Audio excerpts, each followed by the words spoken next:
So good morning, everyone. Welcome to the fourth New Work Summit. As you can see, it's kind of dark in here. Out there, it's wet, windy, foggy, miserable. I'm British. I love it. It's great. It's like home. Just before I start, I'm very pleased that God made her way back to the microphone to introduce me. As you know, we've suffered a main power outage. And I just want to say our crew, we're going to try and get main power back, by the way, over the course of the morning. We're told it might be some time. Might be a little break when that happens. But as you can see, our crew have got God back where she should be. They've got this romantic lighting. We're all here. We've got the same fabulous speakers. You might miss a couple of video clips, perhaps early on. We've got the screen working, I think, as well. But we've got what we hope is going to be a truly enlightening day for you, with or without main power. So maybe we could just thank our crew briefly for the work they've done the last half an hour.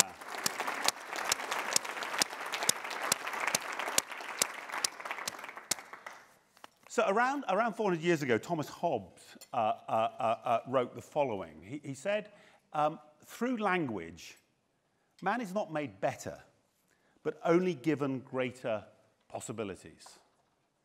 And I think what he's trying to say is that language, although it opens up incredible new things for man to do, to communicate and all the rest of it, for humanity to do entirely new things, it doesn't change human nature.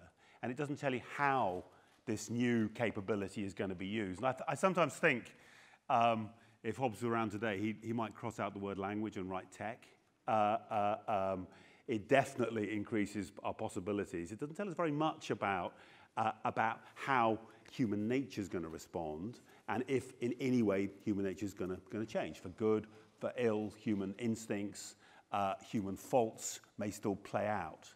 And I think about that listening to the really, I thought, great conversations last night, that here we are, we're a generation into a revolution, and really smart, thoughtful people, when confronted with basic questions, is tech good, if that's an answerable question? Is it a force for good? Is it a force for bad?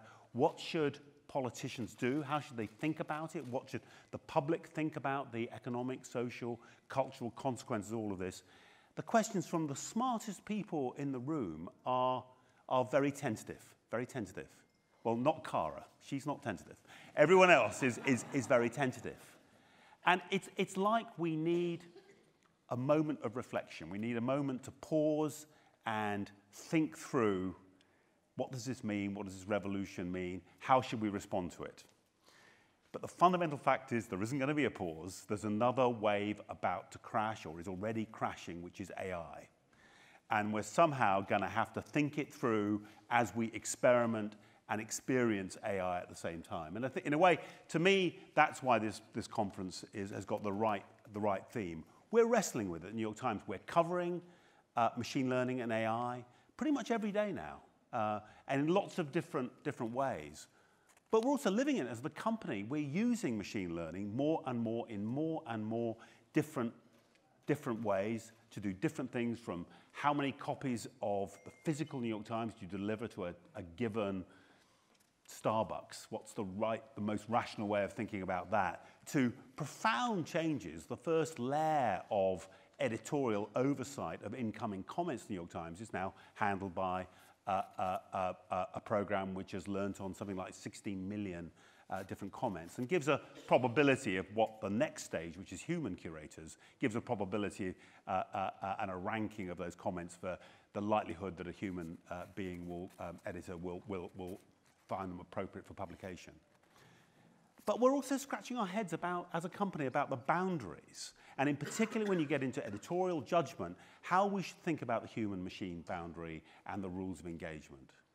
So that's just our example. Through the course of today, you're going to hear lots of different perspectives and lots of, I hope, different attitudes and arguments about what's happening now. And examples would be, we're going to hear, well, in a moment, from an absolutely top Microsoft executive about how Microsoft's thinking about harnessing AI to solve the most critical industrial needs. We're going to hear from a former defense secretary on why he thinks that Silicon Valley should be working far more closely with government, not always the most popular message in this neck of the woods, on defense, but on much more. We're going to hear from the CEO of NASDAQ about, well, both the hype, but also the reality of AI and how that's playing into the whole startup landscape right now. So that and plenty more, hopefully ultimately with slightly warmer lighting and bigger lighting than this, but we'll do that as soon as we can. Let me briefly thank our sponsors. Our premier sponsor is Microsoft. Our associate sponsors, Adobe, Boston Consulting Group, Intel, and TopTal. So thanks to all of them.